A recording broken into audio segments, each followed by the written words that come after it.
গভীরতাতে উনি জানাবেন। নমস্কার, আমার নাম নিশা তারা। আমি আজ এই মঞ্চে কোনো পারফর্মার নই বা শিল্পী নই। আমি একজন গর্বিত ভক্ত অমৃতা দেবনাথের, যার জন্য আমি কয়েকটি লাইন লিখেছি, সেটা পড়ে শোনাতে চাই।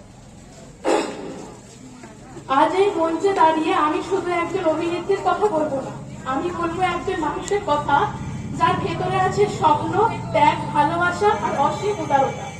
আমি আজ বলছি সেই মানুষটির কথা যার আমি একজন সাধারণ ভক্ত নই, আমি একজন গর্বিত ভক্ত। কারণ তার গল্প আমাকে শেখায় কিভাবে মানুষ হতে হয়। শুরুটা ছিল খুব সাধারণ, কিন্তু স্বপ্নটা ছিল অসাধারণ। ছোট ঘর, বড় আশা, চোখ ভরা ভবিষ্যৎ আর হৃদয় ভরা সাহস। অডিশনাল লাইনে দাঁড়িয়ে থাকা দিনগুলো, অপেক্ষার ঘন্টা, প্রত্যাখ্যানের ব্যথা সব পেরিয়ে তিনি এগিয়েছেন সামনে, নিজেকে গড়িয়ে তুলেছেন ধীরে ধীরে নীরবে। স্টার জলসার আলোয় যখন প্রথম তাকে দেখা গেল, আমরা বুঝেছিলাম এই মুখ শুধু অভিনয় করতে আসেনি, এই মুখ এসেছে ইতিহাস গড়তে। এরপর একে একে বহু গল্প, বহু চরিত্র, প্রতিটি রোলে তিনি লিখে গেছেন নিজের প্রাণ, হাসি, কান্না, প্রেম, শক্তি। সব আবেগেই তিনি ছিলেন নিখুঁত, অনবদ্য।